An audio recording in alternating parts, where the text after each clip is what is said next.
aniga hadda waxyaabaha si gaar ah ii taabto waxa kamid ah murugada igu noqday xataa muddo maalin intaan galab 10 saac miir beelay nervihii saameynta ugu fikirka iyo takoorka heer u gaarsiiyay heera isla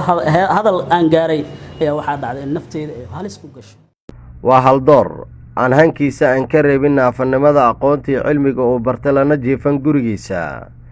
How many groups can be divided towns, and we will try to classify the 12 towns, the 12 English towns. Ismaaciil Maxamed Sayd Cali waa macallin wax ka bara iskuulka Al-Qudus kuna yaala magaalada Muqdisho waxa uuna ka bixiyaa iskuulkaasi maadada Ingiriiska bal macallin Ismaaciil ha inoo sharaxo marxaladihii kala duwanaa ee soo maray waxbarashadiisa. dugsiga hoose horta waxaan ku soo qaatay asal ahaan caruur agooman ah Allah u naxariistay maama la oran jiray Madiina General agoon ay waxbaraysa ayaan dugsigay hoose ahaa ilaa afraad halkaas aan ku soo qaatay mid markii ay dhimatay xaruntii ay socon weysay dalkiina xoogaha xaalad xun iska galay meeshii waa ka soo kala dhaqaaqnay waxbarashadeedii brevadan iska waday mid halwadaag ku yaalo Mombasa la yiraahdo oo Muqdisho Modern Private School la yiraahdo alxamdulillah xoogaa aqoonteedu ku soo kacday danka baadi hadana dugsiga dhexa waxaan ka bilaabay iyo saraba aan ku dhameystay iskuulka Rajab oo ragga macallimiinta iyo maamulkiisaba aan si gaar ah ugu mahad celinayo iyagoo daruufo kala duwan ila qaybsaday oo waxbarashada haday ahaan lahayd dhaqaalo iyo hadii dhinacyo badan ay ahaan lahaydba geedi socodkii waxbarashadiisa waxaa la soo darsay daruufo dhaqaale iyo xanuunka neerfaha taasoo u suurtageli weyday inuu sii wato waxbarashadii heerkii jaamacadna waan bilaabay oo hadda jaamacadu ima suuragelin in aan sii dhameeyo dhowr daruufood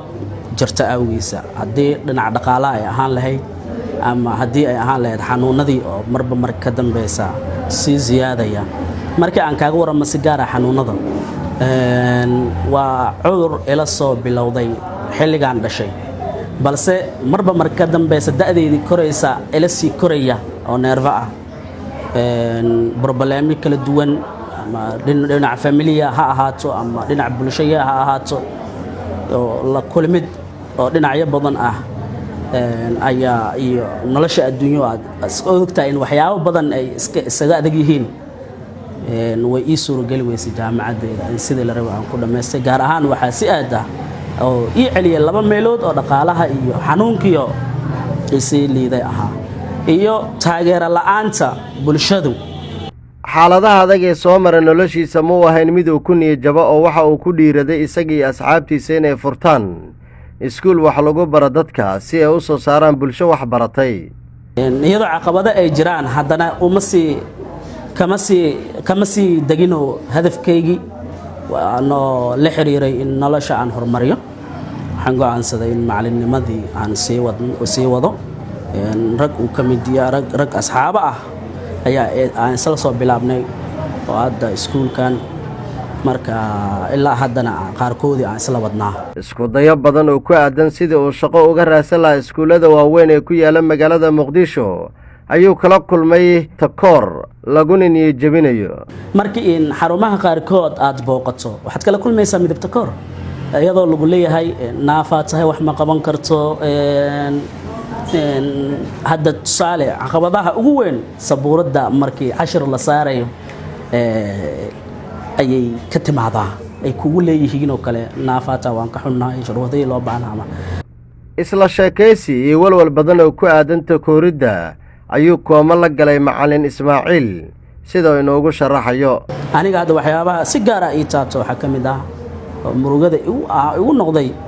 xataa muddo maalin intaan galab 10 saac miir beelay nervihii saameynta ugu fikirka iyo takoorka heer u gaarsiiyay heera isla hadal aan gaaray ayaa waxa dhacday in nafteyda ay halis ku gasho oo aan marxalad kooma ah aan galo 10 saac miirkayga beelay waxaana sababay wax badan isla sheekaysanaysa oo ay kamid yihiin hadda waxyaabaha caqabadaha aan sheego kale in qofkii aan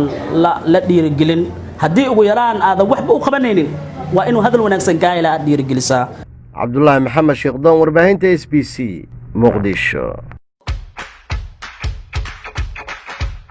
bc shirkadda telesom waxay macaamiisheeda dalka dibaddiisa joogta ugu bushaaraynaysaa in iyagoo gurigooga jooga lacag u diri karaan eheladooda iyo asxaabtooda. abka bc waxaad si fudud lacag ugu diri kartaa adigoo gurigaaga jooga. loodiruhuna wuxuu ku helayaa saad ama akownkiisa daarasalaam bank. haddaba si aad u isticmaasho abka bc waxaad kala soo degi kartaa moobilkaaga. bc si fudud lacag ugu dir adigoo gurigaaga jooga. payc